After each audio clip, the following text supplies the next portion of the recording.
पीछे आप लोग पीछे थोड़ा थोड़ा सा भाई साहब भैया अरे भैया डाइस बनानी है कैमरा आता है यार तुम्हारा कैमरा थोड़ा पीछे कर द्वारा आयोजित इस ऐतिहासिक कार्यक्रम की अध्यक्षता कर रहे आदरणीय योगेंद्र पाल सिंह जी, लालू जी, हमारे पूर्व ब्लॉक प्रमुख, और जैसा कि अनिल परासर जी ने बताया कि 3 विधायक इन्होंने बनाया है। मैं आपका अभिनंदन करता हूँ, आपका स्वागत करता हूँ। हम सब के लिए गर्व और गौरव का विषय है। एक बार जोरदार तालियां योगेंद्र पाल जी के लिए। आज पार्टी का विस्तार है और हम सब लोग खड़े होकर के यहाँ पर भाषण कर रहे हैं। ऐसे हजारों लाखों कार्यकर्ताओं द्वारा जो कार्यकर्ताओं का निर्माण किया गया, पंडित दीनदयाल उपाध्याय जी के विचारों पर चलते हुए उसको आगे बढ़ाने का काम किए हैं। ऐसे कार्यक्रम की अध्यक्षता कर रहे आदरणीय योगेंद्र पाल जी का एक बार मैं फिर से स्वागत और अभिनंदन करता हूँ। मुझको कभी कभी लगता है वैसे तो भारत के लोगों की चर्चा पूरी दुनिया के अंदर चलती रहती है और दुनिया में लोग विचार करते हैं, लोगों के मन में आता है तो सबको ये लगता है कि हमारा युवा सांसद जब लोकसभा में खड़ा होता है या सड़क पर खड़ा होता है या मंच पर आता है तो उसके तेवर और कलेवर कैसे होने चाहिए। और हमारे आदरणीय सांसद सतीश गौतम जी की तरफ देखेंगे तो आपको दिखाई पड़ेगा। मेरे मित्रों, मेरे भाई हैं, मेरे मित्र हैं, मैं बाबूजी के श्री चरणों में श्रद्धांजलि अर्पित करते हुए अपने मित्र, अपने भाई आदरणीय संदीप सिंह जी को जब देखता हूं तो मुझको लगता है कि वास्तव में भारतीय जनता पार्टी के भविष्य है और उत्तर प्रदेश सरकार के आज की तारीख में मंत्री हैं और अच्छे ढंग से काम करते हुए चीजों को आगे बढ़ा रहे हैं। हम सब लोग मिलजुल करके काम करते हैं, ये भी सीख रहे हैं, हम भी सीख रहे हैं, सब लोग सीखते हुए आगे बढ़ रहे हैं।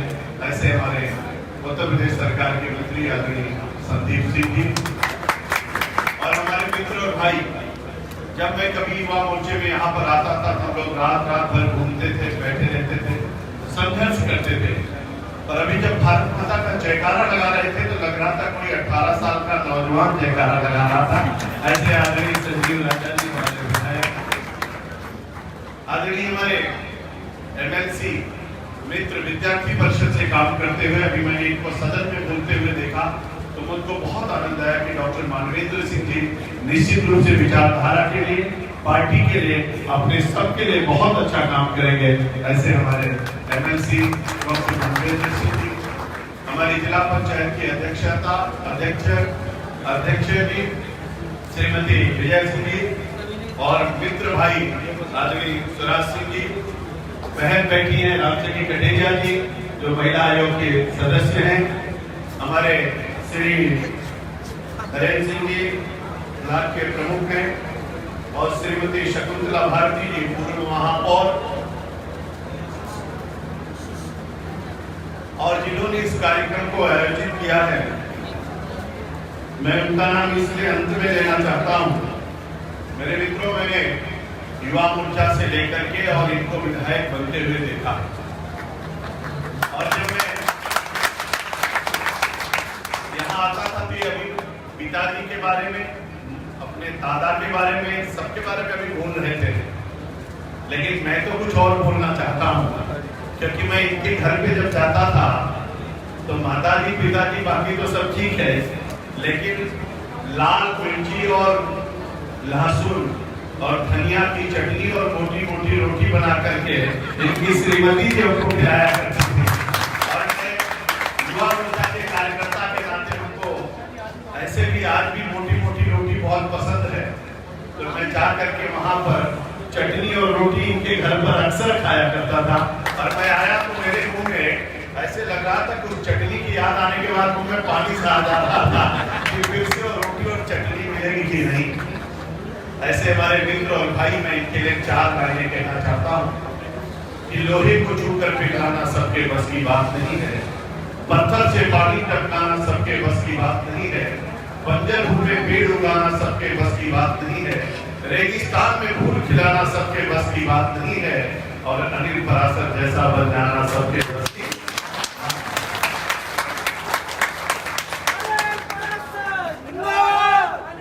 और मैं इनको धन्यवाद करना चाहता हूँ, इनके कारण से मैं आप सबका दर्शन कर पा रहा हूँ। अनिल जी आप विराजिए, खड़े होने का समय थोड़े दिन बाद आएगा। और इतने यहाँ के हमारे जितने आदमी बुजुर्ग हैं, हमारी माता और बहनें, नौजवान मित्रों, मैं आप सबके श्री चरणों में शीश झुका करके अपना प्रणाम निवेदित करता हूँ। अच्छा लग रहा है। मैं आ रहा था, हम और संदीप जी गाड़ी में बैठे थे, बाबूजी के बारे में चर्चा कर रहे थे।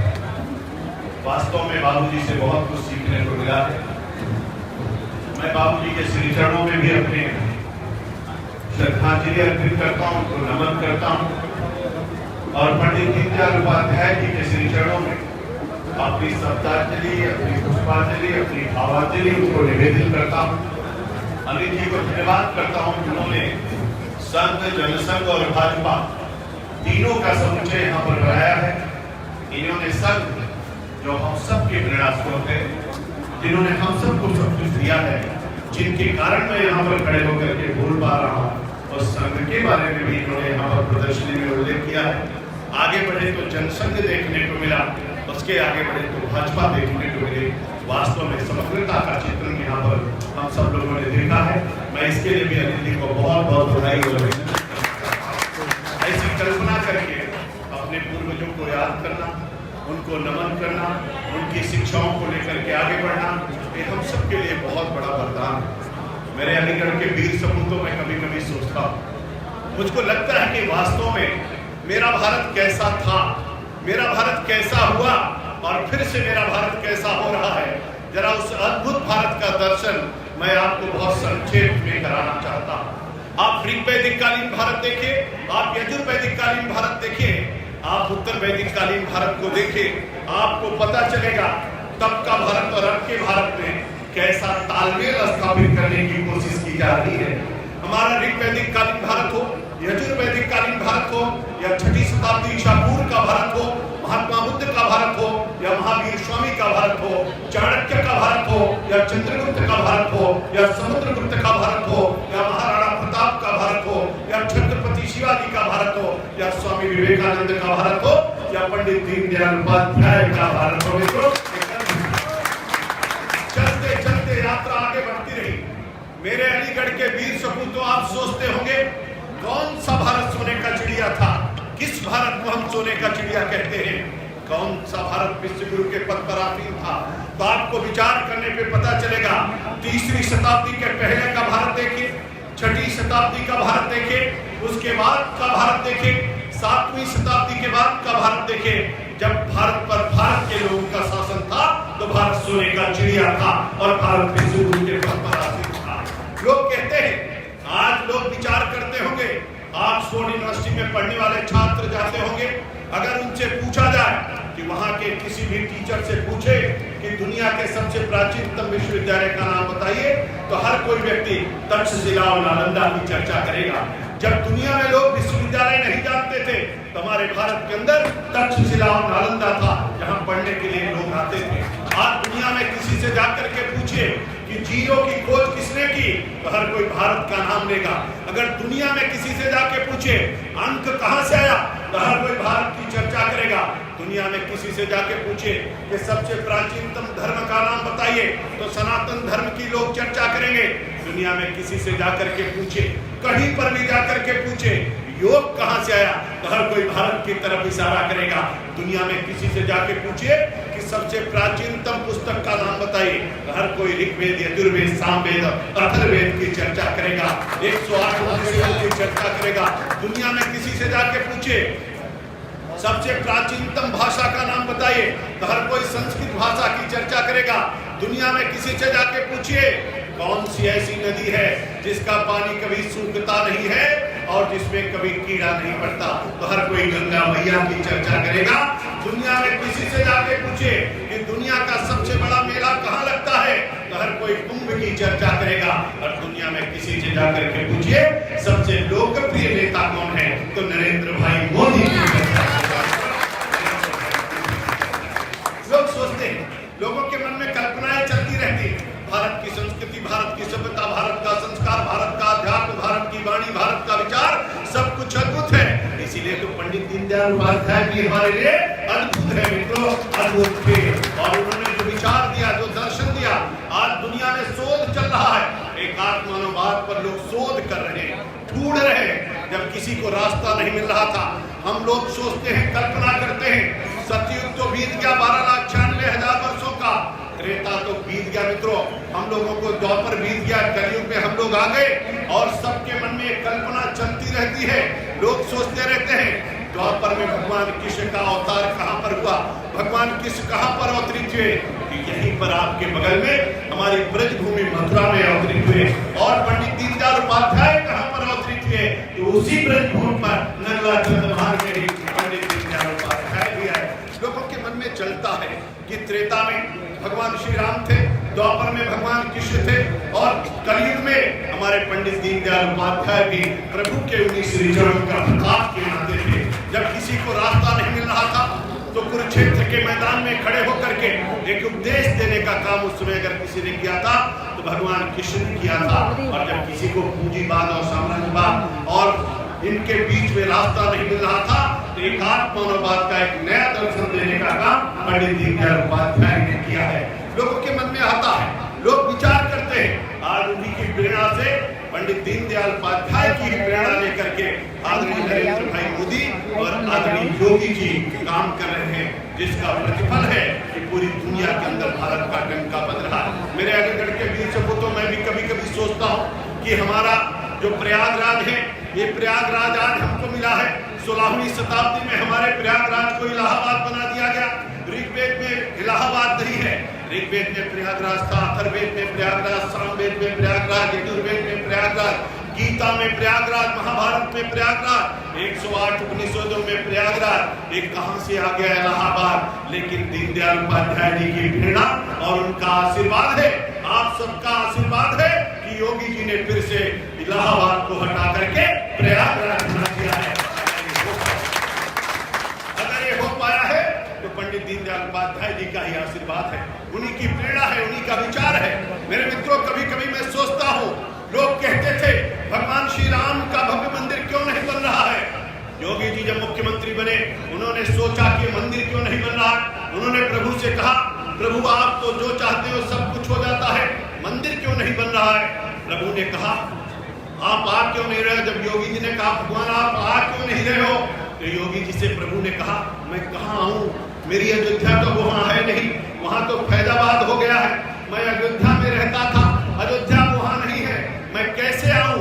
योगी जी ने कहा प्रभु आप चिंता मत करिए, आपके आशीर्वाद से ही मैं यहाँ पर बैठा हूँ, कल ही मैं उसको अयोध्या कर देता हूँ। उन्होंने अयोध्या करके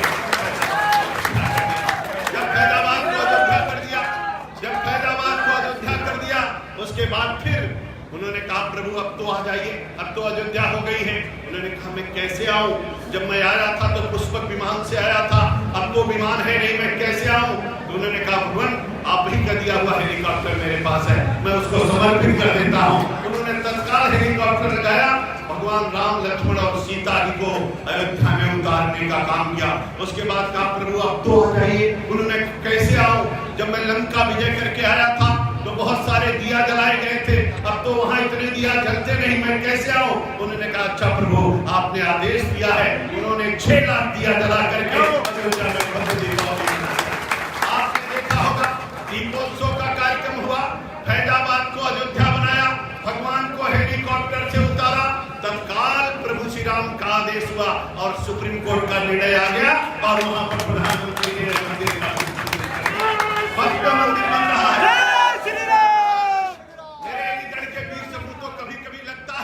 लोग सोचते थे, लोग कहते थे सरस्वती मैया वेदों में तो दिखती है, ऋग्वेद यजुर्वेद में तो चलता है, कथावाचक बताते हैं यमुना जी हैं, गंगा जी हैं, सरस्वती जी हैं, लेकिन सरस्वती मैया दिखते क्यों नहीं है? कहां पर सरस्वती माई? तो प्रेरणा प्राप्त हुई।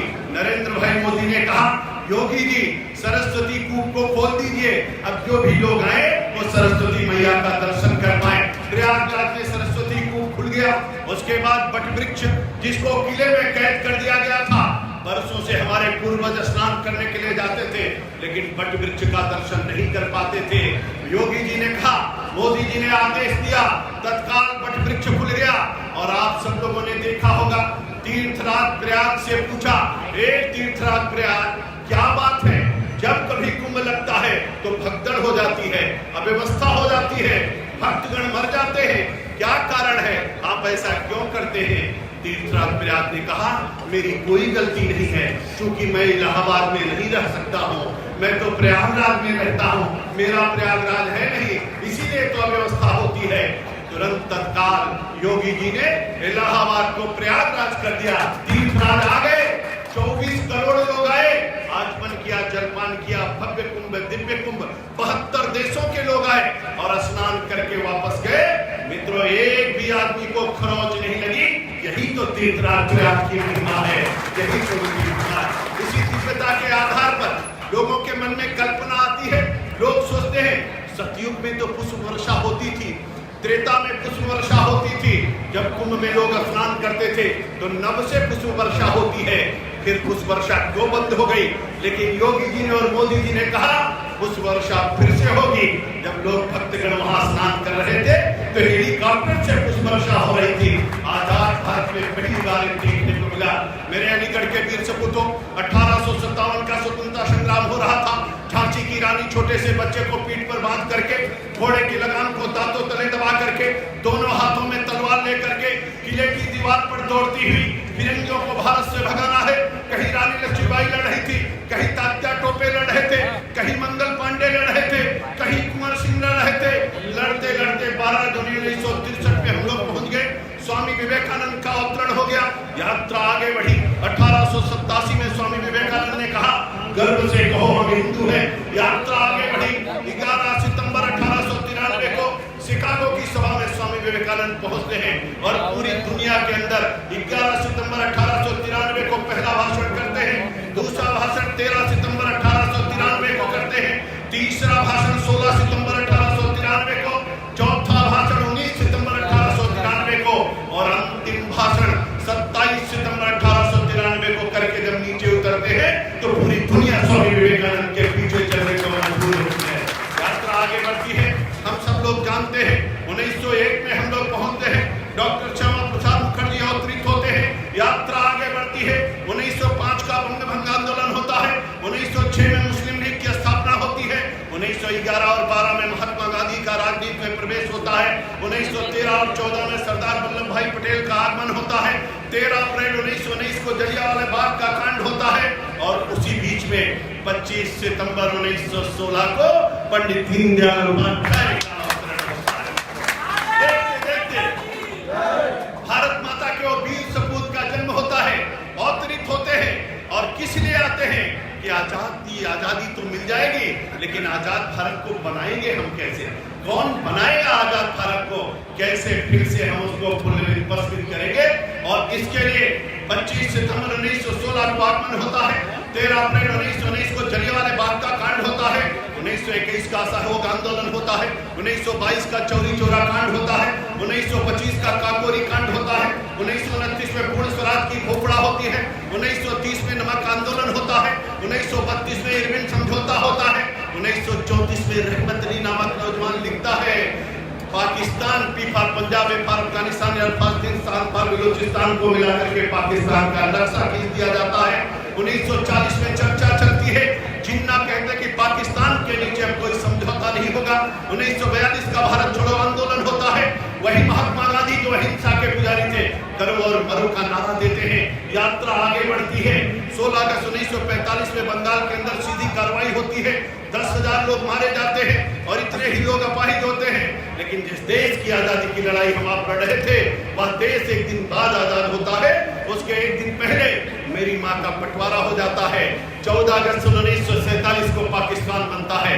15 अगस्त 1947 को भारत माता को आजादी मिलती है। मित्रों, आजाद भारत की विडंबना कितनी थी। आजादी मिलने के बाद ही आप सबको पता है, मैं उस विस्तृत इतिहास में नहीं जाना चाहता हूं, लेकिन भारत के पहले प्रधानमंत्री ने जो यात्रा प्रारंभ किया उसका परिणाम क्या हुआ। कमालाई भेष में पाकिस्तान की सेना जम्मू कश्मीर पर आक्रमण करती है। आक्रमण करने के बाद जफराबाद होते हुए सेना आगे बढ़ती है। परम पूजनीय गुरुजी द्वितीय सरसंघचालक उन्होंने जाकर के वहां के राजा को समझाने का काम करते हैं। राजा हरि सिंह से बातचीत करते हैं और कश्मीर का विलय भारत के अंदर कराते हैं। यात्रा आगे बढ़ती है। 1 जनवरी 1948 को सीज फायर होता है। 72,400 वर्ग किलोमीटर जमीन कट करके पाकिस्तान के कब्जे में चली जाती है। LOC बन जाती है, लाइन ऑफ कंट्रोल बन जाता है। मेरे अलीगढ़ के वीर सपूतों, कोई मिले तो उससे पूछना, भारत और पाकिस्तान का जब बंटवारा हुआ था तो भारत और पाकिस्तान के बॉर्डर पर LOC नहीं थी, वहां पर रेड क्लिप रेखा थी। आज कोई रेड क्लिप रेखा की चर्चा नहीं करता, हर कोई LOC की चर्चा करता है। और चल करके आगे बढ़ता हुआ भारत का मेरे फिर एक बार बंटवारा हो गया। धारा 370 आ गई, 35 से आ गया। लियाकत समझौते में बहुत सारा पैसा दे दिया गया। सिंध नदी के जल के बंटवारे में 2/3 से ज्यादा पानी पाकिस्तान को दे दिया गया। अत्याचार चलता रहा। उसी बीच में डॉक्टर श्यामा प्रसाद मुखर्जी ने परम पूजनीय गुरुजी से मिलकर के जनसंघ की स्थापना की। संघ पर प्रतिबंध लगा दिया गया था महात्मा गांधी की हत्या के बाद। और उसके बाद जनसंघ की स्थापना 21 अक्टूबर 1951 को जनसंघ की स्थापना होती है।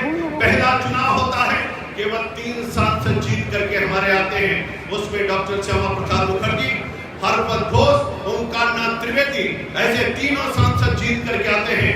सभी दल मिलकर के डॉक्टर श्यामा प्रसाद मुखर्जी को नेता प्रतिपक्ष चुनते हैं, लेकिन नेहरू जी उनको मान्यता नहीं देते हैं। लोकसभा में भाषण होता है। 8 मई 1953 को लोकसभा में बोलते हुए डॉक्टर श्यामा प्रसाद मुखर्जी ने कहा कि जम्मू कश्मीर जाने की अनुमति दे दीजिए, परमिट सिस्टम समाप्त कर दीजिए, हम लोग अमरनाथ की यात्रा कर सके, हम लोग मां वैष्णो देवी का दर्शन कर सके। लेकिन नेहरू जी तैयार नहीं हुए।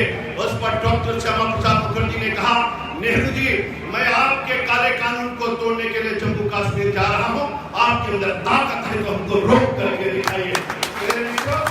9 मई 1953 को प्रस्थान करते हैं। नारा लगता है, 2 विधान 2 निशान 2 प्रधान, नहीं चलेंगे नहीं चलेंगे।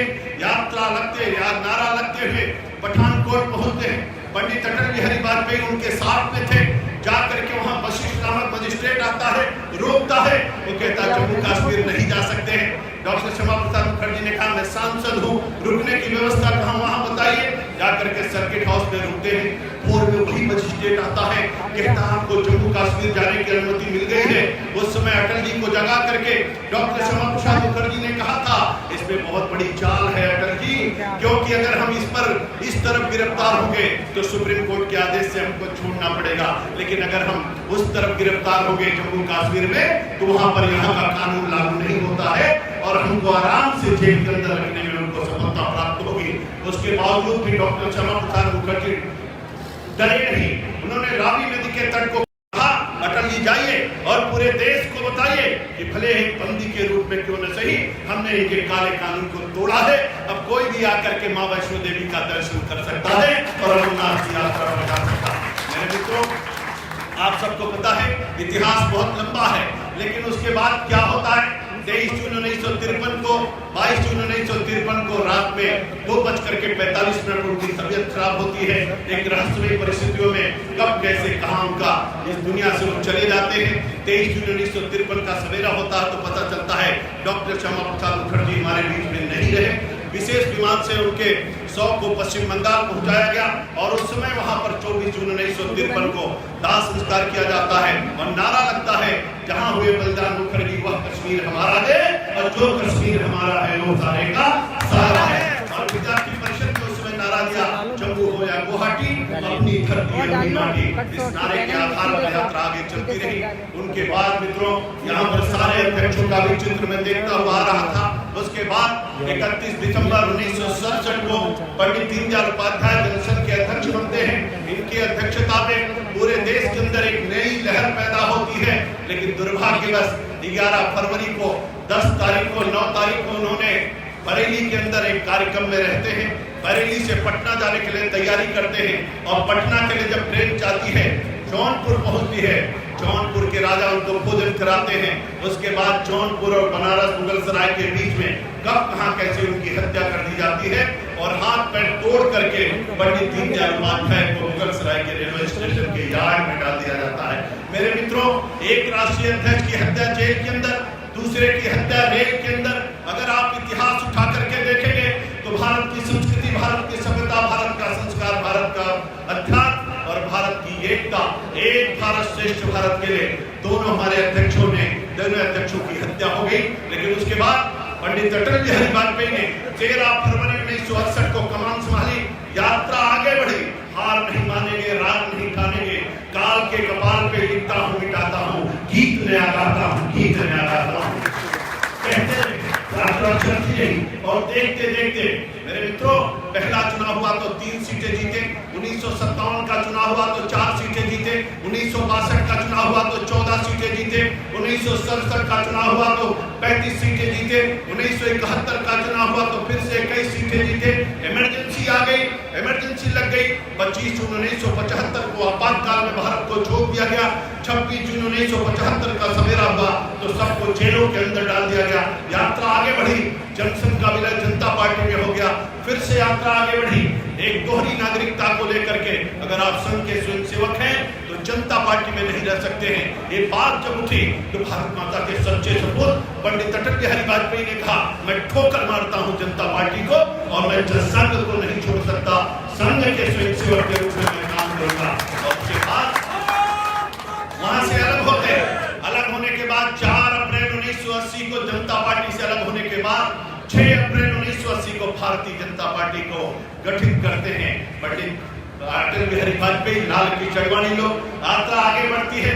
मेरे मित्रों, आप सबको पता है, पहला चुनाव कमल के फूल पर पहला चुनाव 84 और 85 में हुआ। इंदिरा गांधी जी की हत्या हो गई थी, कांग्रेस की लहर चल रही थी, केवल 2 सीटें हम लोग जीत पाए। लोग कहते थे हम 2 हमारे 2, अब भाजपा का कुछ होने वाला नहीं है, कांग्रेस के लोग कहते थे।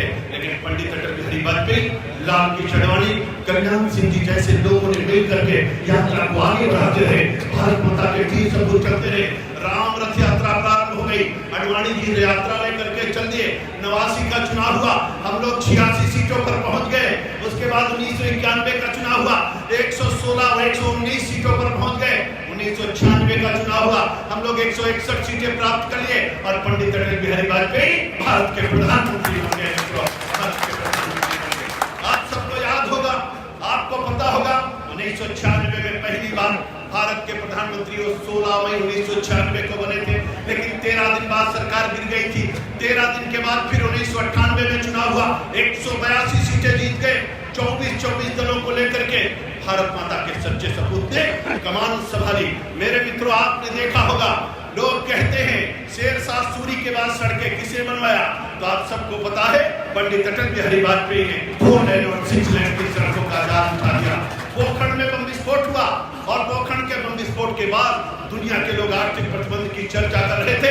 अटल बिहारी वाजपेयी ने कहा, अबे भारत रुकने वाला नहीं है, झुकने वाला नहीं है, हम चना चमेला करके रह लेंगे, लेकिन किसी माई के लाल के आगे हाथ फैलाने का काम नहीं करेंगे।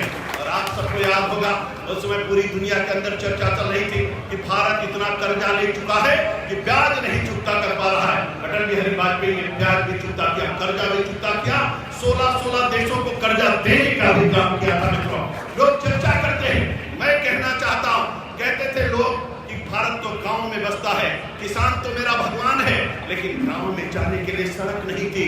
पहली बार पंडित अटल बिहारी वाजपेयी ने ग्राम प्रधानमंत्री सड़क योजना चलाने का काम अटल बिहारी वाजपेयी ने शुरू किया। मेरे मित्रों, आप सबको याद होगा, यहाँ पर जितने लोग बैठे हैं सब जानते हैं, उस समय बिल क्लिंटन वहां के राष्ट्रपति थे अमेरिका के राष्ट्रपति ने कहा, अटल जी मैं चाहता हूं कि आप अमेरिका आइए। अटल जी ने कहा बिल्कुल मैं आ रहा हूं अमेरिका, लेकिन वहां महात्मा गांधी के चित्र का अनावरण करना है। बात तय हो गई। उसके बाद अमेरिका के लोग वहां पर कुछ कहने लगे। अटल जी ने फोन करके कहा, बिल क्लिंटन जी मैं आ रहा हूं, आपको भी उसमें चलना है। मेरे मित्रों, गर्व का विषय था। उस समय बिल क्लिंटन उनके साथ वहां पर गए थे और जाने के बाद जब व्हाइट हाउस में आप जाने लगे तो वहां लाल कारपेट बिछी रहती है, उस लाल कारपेट के बीच में वहां का राष्ट्रपति चलता है। लेकिन जब पंडित अटल बिहारी वाजपेयी पहुंचे तो लाल कारपेट और चल रहे थे और बगल उनके बिल क्लिंटन ऐसे लग कोई छोटा बच्चा चल रहा हो, भारत माता का झंडा यात्रा कर रहा। वहां पर सभी देशों का सम्मेलन था। उसमें बोलते हुए अटल जी ने जो लास्ट में लाइन कही, आप लोग भूल गए होंगे।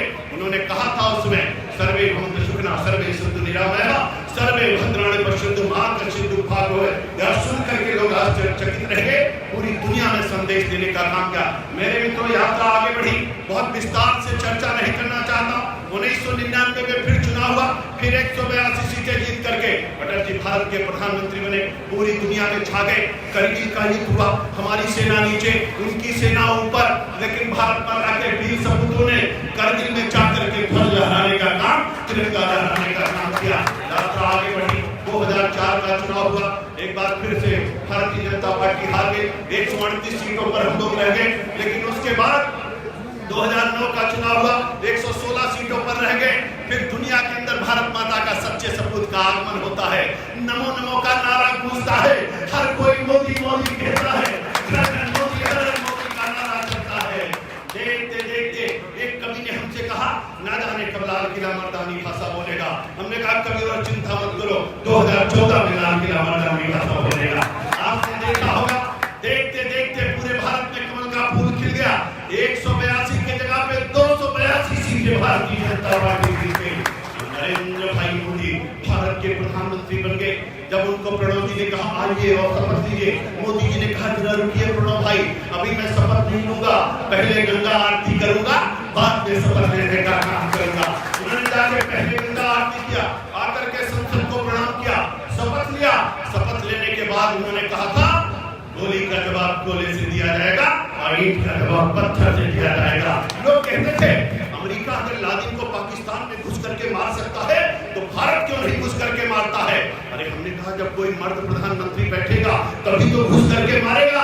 आपने देखा होगा, अभी सर्जिकल स्ट्राइक हुई, एयर स्ट्राइक हुई। अब दुनिया में केवल 3 देश ऐसे हैं जो दूसरे देश में घुस करके मारते हैं। एक का नाम अमेरिका, दूसरे का नाम इजराइल और तीसरे का नाम भारत।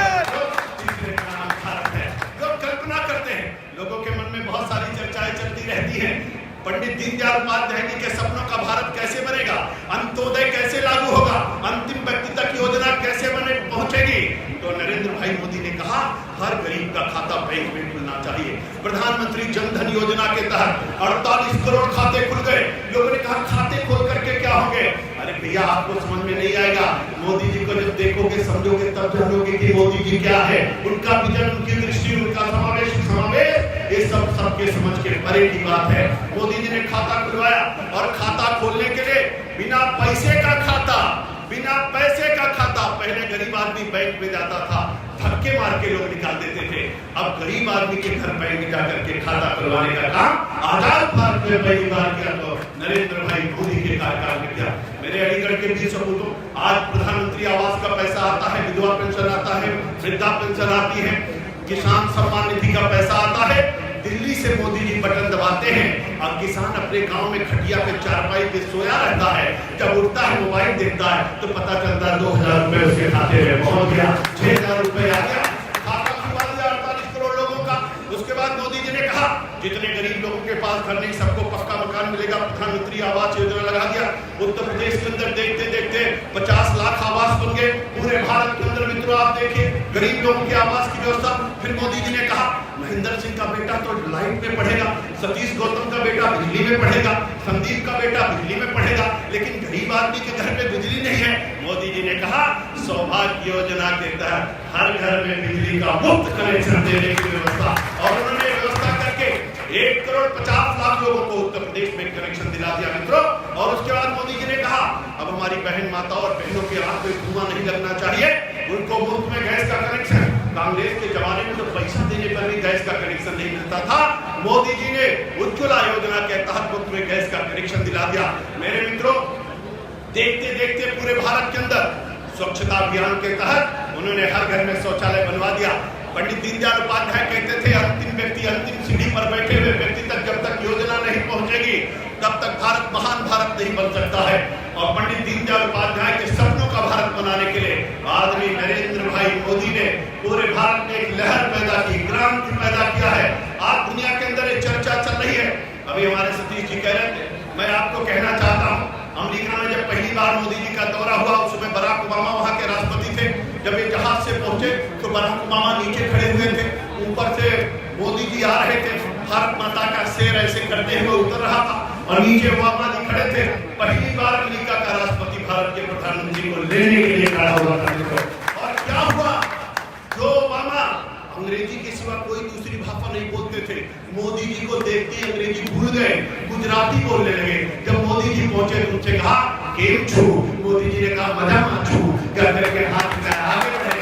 उनके बगल में विदेश मंत्री खड़ा था, वो भूल गया अंग्रेजी, हिंदी बोलने लगा, सबका साथ सबका विकास। मोदी जी ने मिल करके आगे बढ़े। मोदी जी अमेरिका क्या लेकर के गए थे, आप लोग भूल गए होंगे, अपनी नंगी आंखों से टेलीविजन के पर्दे पर देखा होगा, मोदी जी गीता लेकर के गए थे। और ओबामा जी से कहा, ओबामा जी ये गीता को पढ़िए, ज्ञान में और वृद्धि हो जाएगी। मोदी जी ने गीता पेश करने का काम किया। मोदी जी मॉरिशस गए तो मॉरिशस में गंगा जल की शीशी लेकर के गए, भगवान शिव पर चढ़ाने का काम किया। मोदी जी जब इंग्लैंड गए तो अंग्रेज जब भारत से जाने लगे तो अंग्रेजों ने कहा कि इंग्लैंड में कभी वंदे मातरम नहीं गाया जाएगा। लोगों ने पूछा क्यों नहीं गाया जाएगा, तो अंग्रेजों ने कहा भारत के लोगों ने वंदे मातरम गा गा करके बहुत मारा है अंग्रेजों को, इसलिए कभी वंदे मातरम नहीं गाया जाएगा। लेकिन अंग्रेजों को नहीं पता था कि भारत माता का सच्चा सबूत 2015 में इंग्लैंड आएगा और पूरा इंग्लैंड वंदे मातरम गाएगा। इंग्लैंड वंदे मातरम गा रहा था। जब नेपाल पहुंचे तो त्रिपुंड लगा करके रुद्राक्ष की माला पहन करके जब मोदी जी खड़े हुए तो भारत माता का सच्चा सबूत संस्कृति और संस्कार का संदेश दे रहा था। मेरे मित्रों, आज दुनिया में चर्चा चल रही है कौन टीका सबसे पहले बनाएगा, कोरोना से कौन अच्छी लड़ाई लड़ेगा। तो मोदी जी ने कहा ताली बजाओ, तो ताली केवल भारत में नहीं, दुनिया के राष्ट्राध्यक्षों ने भी ताली बजाया। मोदी जी ने कहा योग करो तो दुनिया योग करने लगी। मोदी जी ने कहा काढ़ा पियो तो दुनिया काढ़ा पीने लगी। मोदी जी ने कहा मास्क लगाओ तो दुनिया मास्क लगाने लगी। मोदी जी ने केवल अपने लिए नहीं, दुनिया के देश सोच रहे अमेरिका टीका पहले बनाएगा, इंग्लैंड बनाएगा, जापान बनाएगा, लेकिन टीका सबसे पहले किसने बनाया, तो भारत ने बनाया। मित्रों, एक नहीं दो टीका बनाया, केवल भारत नहीं दुनिया को देने का काम किया। भारत कितनी तेजी के साथ बदल रहा है, आगे बढ़ रहा है। मेरे मित्रों, मैं सबका आह्वान करना चाहता हूँ, मैं अलीगढ़ के वीर सपूतों से कहना चाहता हूँ, अगर आपकी भुजाओं में भारत माता का खून बहता है, अगर आप अपने आप को भारत माता की सच्ची संतान कहते हैं, अगर अथर्ववेद की वो लाइन याद है जिसमें कहा गया है माता भूमि पुत्रो हम पृथ्व्याम, भूमि मेरी माँ है, मैं इस पृथ्वी का पुत्र हूँ, अगर जीऊंगा तो भारत माता के लिए और मरूंगा तो भारत माता के लिए, ऐसा संकल्प हमारे सबके अंदर रहना चाहिए। और इसमें मैं कहता हूँ कि देह की शक्ति को तोड़ना चाहिए, देश की भक्ति को बोलना चाहिए, और माँ की अस्मिता को कोई अगर छुए, रक्त हो तो उसे खोलना चाहिए, रक्त हो तो उसे खोलना चाहिए। मेरे मित्रों, आप लोग सोचते होंगे, आप जाइए गूगल बाबा से पूछिए, हे गूगल बाबा भारत के चारों तरफ रोड बन गई, तो गूगल बाबा कहेंगे नहीं बनी। बाबा कब बनेगी, नरेंद्र भाई मोदी शुरू कर दिए हैं, बहुत जल्दी बन जाएगी। मेरे मित्रों, आप पूछिएगा कौन सी रोड बन रही है, भारत माला। मोदी जी भारत माला बना रहे हैं, यानी बांग्लादेश ने रोड बना दिया, चाइना ने रोड बना लिया, पाकिस्तान ने रोड बना लिया, लेकिन भारत रोड नहीं बना पाया था। मोदी जी ने पूरे भारत के चारों तरफ 4 लेन और 6 लेन की सड़क बन रही है, जिसको हम भारत माला कहते हैं। और मोदी जी ने कहा है समुद्र के अंदर सागर माला बना रहे हैं। अब कोई भी आतंकी अगर समुद्र के रास्ते से आएगा, जैसा ताज पे हमला करके चला गए थे, अब कोई भी अगर समुद्र के रास्ते से आएगा तो उसी समुद्र में उसकी कब्र बना दी जाएगी, आगे नहीं बढ़ पाएगा। एक तरफ सागर माला, दूसरे तरफ भारत माला। जो हमको सागर माला दे रहा, भारत माला दे रहा है, उसको विजय माला तो हमको आपको भी देनी चाहिए, विजय माला हमको आपको भी देनी चाहिए। मेरे मित्रों, लोग सोचते हैं, लोगों के मन में आता है योगी जी का बुलडोजर आ रहा है, लोग देखते हैं ये गुंडे कहाँ गए, ये माफिया कहाँ गए, सबके अंदर कितनी दहशत पैदा हो गई है।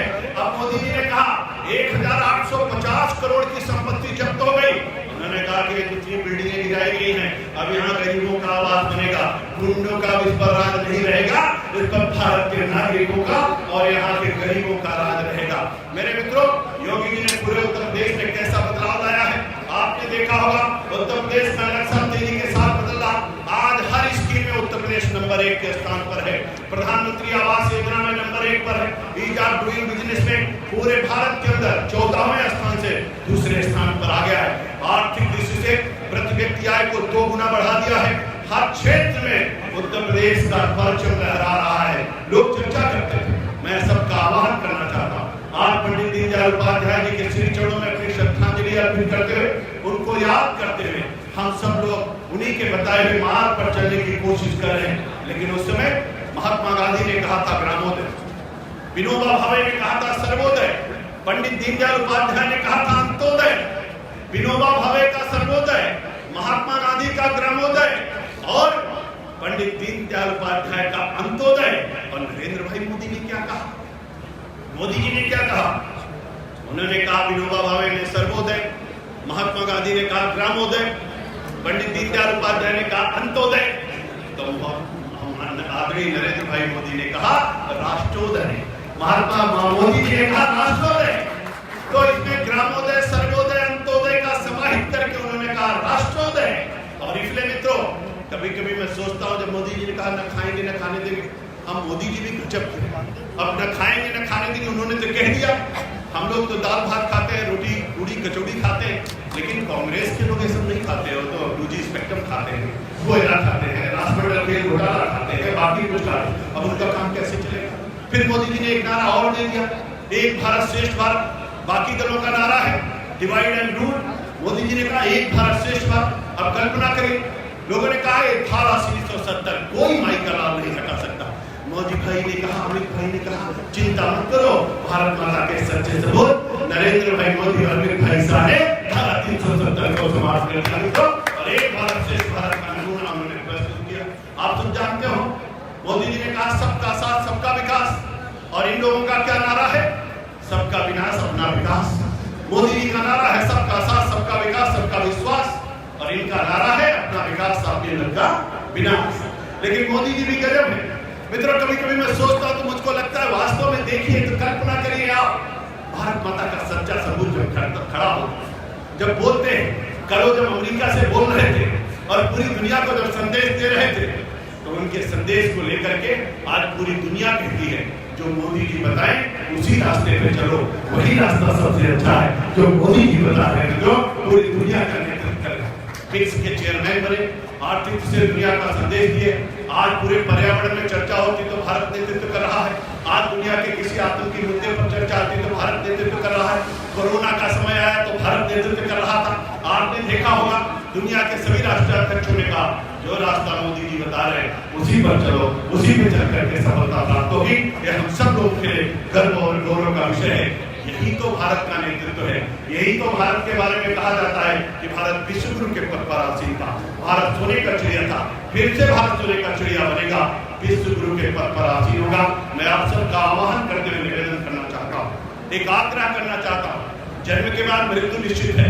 Man is born naked and stationless. दुनिया में कोई पैदा हुआ नंगे और बिना किसी पद के पैदा हुआ, लेकिन भगवान तुलसी ने रामचरितमानस में कहा है कर्म प्रधान विश्व करी राखा, जो जश करे तो दश पद चाखा। और एक आदमी, एक नेता है जिन्होंने भारत माता को डाइन कहा था, नेता का नाम नहीं लूंगा, आप लोग जानते होंगे। एक आदमी, अभी एक पार्टी के लोग तालिबान जिंदाबाद कर रहे थे, पार्टी के लोग पाकिस्तान जिंदाबाद कर रहे थे, भारत माता को डाइन कह रहे, आतंकवादियों को छोड़ने की बात कर रहे हैं और आतंकियों का साथ दे रहे हैं। उत्तर प्रदेश को दंगा में तब्दील कर दिए और आज कहते हैं कि हमको वोट किस अधिकार से मांगा। मेरे मित्रों, आपको मैं याद दिलाना चाहता हूं और जरा एक बार याद करके देखिए, आज उत्तर प्रदेश में एक भी दंगा कहीं नहीं होता, कानून का राज स्थापित है, पूरे दुनिया के अंदर चर्चा चल रही है। सबसे अच्छा शासन और सुशासन कही है तो हमारे आपके उत्तर प्रदेश में। और इसलिए मैं कहना चाहता हूं, भगवान तुलसी ने कहा जो दश करे तो दश पद चाखा, कर्म प्रधान विश्व करी राखा। तो कर्म प्रधान विश्व करी राखा, जो दश करे तो दश पद चाखा। तुलसी को लगा कुछ छूट रहा है, उन्होंने दूसरी चौपाई कही, कोई नहीं सोच राम रच राखा, वो कर तरक बढ़ावे शाखा। भगवान तुलसी को लगा कुछ और छूट रहा है, उन्होंने तीसरी चौपाई कही, उन्होंने कहा करे करवाई बंदे सोई, उमा राम के लखा न कोई। तीनों चौपाइयों के पीछे तीन भाव था, अभिवादन शीलस्य नित्यम वृद्धो जीवन चत्वारिंश शबलते आयुर्विद्या शोभलम। और इसलिए मैं कहता हूं, अगर आप गंगा तो दक्षिणामूर्ति में विश्वास करते हो, अगर आप लोग गौ को गौ माता मानते हो, अगर हमारी बहनें पीपल के वृक्ष को रक्षा सूत्र बांधती हैं, अगर हमारी बहनें तुलसी के बिरवे पर दीपक जलाती हैं, अगर आप सवेरे उठ करके कराग्रे वस्ते लक्ष्मी कर्मवन्तु सरस्वती कर्मदेतु गोविंदा प्रभात कर दर्शन कहते हो, अगर आप पैर रखने से पहले धरती पर समुद्र वसे देवी पर्वत मंडले विष्णुपति नमस्तुभ्यं पाद स्पर्श चमचमे की बात करते हो, अगर आप स्नान करते समय आप लोग गंगा सिंधु सरस्वती यमुना गोदावरी नर्मदा सिंधु कावेरी जलस्मिनी संगीत का पाठ करते हो, अगर दातुन करते समय आयुर्वेद शौचा ब्रह्मा प्राज्ञाता में हम चाहता नादे बरसते बोलते हो, अगर स्नान करके निकलते हो भगवान सूर्य की आराधना करते हुए कहते हो आदि देव नमस्तुभ्यं प्रसीदमं भास्कर दिवाकर नमस्तुभ्यं प्रभाकर नमोस्तुते आदित्य प्रसन्नमात्मति अंत दिवाकर तृतीयं भास्करं प्रभु चतुर्थं प्रभाकरं पंचम सहस्राष्टकं चतुर्वचना शतम रजशम जगावशो नवम दिन के को दसवें द्वादशम एकादशी मूर्ति द्वादशम सूर्य का जाप करते हो, अगर घर में खाना खा के निकलते हो और बोलते हो कि प्रवेश नगर की जय सब राजा हृदय राज को सरपुर राजा, अगर अपनी माता पिता का स्नान करते हो, अगर ये सब बातें मानते हो, अगर पूजा करते समय आचमनी का जल छिड़क करके धरती माता को प्रणाम करते हो, अगर कलश की स्थापना करते हो, अगर रुद्राभिषेक करते हो, अगर मंदिर को जाते हो, तो सौगंध है भारत एवं भारतीयता की, संस्कृति एवं संस्कार की, धर्म और विचार की। और इसलिए मित्रों, जिएंगे तो भारत माता के लिए और मरेंगे तो भारत माता के लिए, ऐसा संकल्प करने की आवश्यकता है। और फिर जोरदारी से दोनों हाथ उठा करके जयकारा लगाएंगे और माँ को ये बताएंगे हम हैं, चिंता करने की कोई आवश्यकता नहीं। योगी और मोदी को भरोसा दिलाएंगे, आप सागर माला बताइए, आप विजय माला बनाइए, हम आपके लिए, आप भारत माला बनाइए, विजय माला हम लोग आपके लिए बना रहे हैं। जो आने वाला समय हमारे आप सबके लिए बहुत चुनौती भरा है। अभी आदरणीय प्रधानमंत्री जी आए थे और यहाँ पर अभी यूनिवर्सिटी का लोकार्पण करके गए हैं। हमारे ही नाम से, हमारे ही नाम का राजा महेंद्र प्रताप सिंह के नाम पर यूनिवर्सिटी का लोकार्पण हम लोगों के गर्व और गौरव का विषय, देखिए कितने सम्मान का विषय है। और उन्होंने कितनी सारी लड़ाइयां लड़ी। मैं इतिहास में जाऊंगा तो फिर बहुत दूर चला जाऊंगा, इसलिए मैं ज्यादा नहीं चाहता, लेकिन हमारे आप सबके लिए गर्व का विषय। और इसलिए मैं आप सबका आह्वान करता हूं मेरे मित्रों, 3, 4, 5, 6 महीने जो बचा है, ये हमारे आप सबके लिए बहुत बड़ी चुनौती है। इसको लेकर के हर घर को जाना है, प्रत्येक कुंडी को खटखटाना है, हर नौजवान को जगाना है, सबको साथ में लाना है और मोदी और योगी के सपनों को साकार बनाना है। अगले 350 के पार पहुंचाना है और फिर से भारतीय जनता पार्टी की सरकार बनाना है। इसलिए जोरदारी के साथ दोनों हाथ उठा करके जयकारा लगाएंगे, बोलिए भारत माता की जय। पंजाबी दिखाएंगे, पंजा ने कर दिया भारत को गंजा।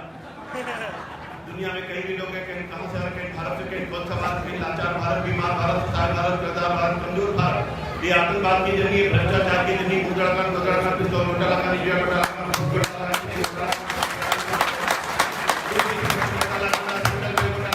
आप लोग इतनी जल्दी ताला बजाए कब कब 100 तो सुन लीजिए।